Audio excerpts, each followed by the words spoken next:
Hi there. We have 3 children, 2 biological sons and our adopted daughter.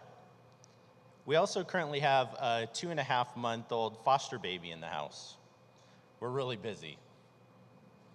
Our foster adoption journey began about 6 years ago when God placed upon our hearts the desire for a 3rd child.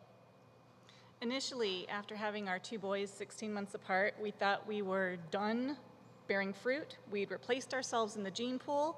We weren't outnumbered yet. And frankly, having the 2 babies back to back was a little bit overwhelming for us. But when our second boy was about 3 years old, I started to feel that little tug, that little maternal tug that was just yearning for just one more. And my husband, on the other hand, didn't have that little tug at the time. But you've heard Pastor Rick say, wife's pillow talk can speak volumes to her husband's heart. My husband and I both have a heart for children. Me because I was raised as an only child in a very abusive home, and God has been able to take those wounds and create a walking miracle. My husband has a heart for kids because he's just a really great guy. So at this point, we knew that the next child to join our family would come to us through adoption. We were surprised to learn that there are thousands of children right here in Orange County in need of a home, and not just a home, family. We thought, how could we live in one of the most affluent areas of the country and yet have so many kids neglected or abused? We decided to begin the process right away. August 25th, 2005, it was a beautiful summer day and the phone rang. It was our social worker. And with no formalities, she said, "You've been matched with an 8-month-old baby girl. Are you interested?" Well, yeah. She said, "All right, the thing is you have to pick her up tomorrow. Is that going to be okay?" I said, okay. So it was the mad dash to Target to get a crib and mattress and jammies and formula and food and diapers and the whole thing. The next day is a day I'll never forget. Like a mother never forgets birthing, I'll never forget those moments. They carried her into the meeting room, and they handed her to me, and it's so hard to describe and put it into words for you. But it was like they carried in sunshine into the room and put her in my arms. She still loves for me to tell her this story at bedtime. She says, "Mommy, tell me about the day you picked me up." And I'd love to be able to tell you that it wasn't all rainbows and sunshine from that moment on, but that wouldn't be fair.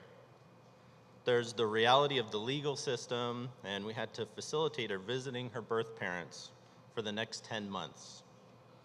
I don't want to get into too many details, but what I can say is that we were reduced to our knees and needed to rely on God every day. Another thing that was really helpful during this time was our small group. Every week, small group met in our house so that she could have the consistency of staying at home and being put to bed in her own room.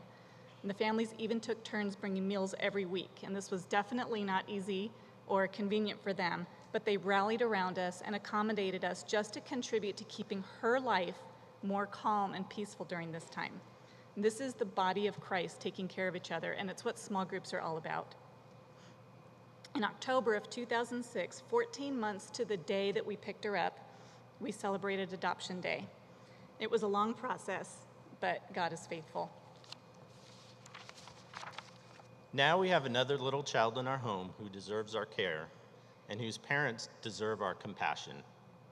A little 2.5-month-old foster baby has joined us. Our role as foster parents is to give this baby love and focused care while her parents regroup and resolve the issues that led to her entering foster care. And it's not always easy. Birth parents often have incredible emotional pain from losing their child. With God's help, we have compassion on them.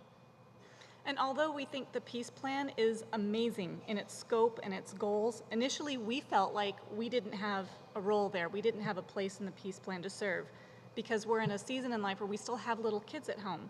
And to us, the Peace Plan seemed like the empty nester's dream. But now we realize in serving here and making these small contributions to local kids, God is preparing us to make larger contributions later. Truly, there's a huge need to care for the world's orphans, the abused and the neglected. When you help one of the almost 3,000 kids here in Orange County, You are in the mission field. When you bring one into your home, you bring the mission home.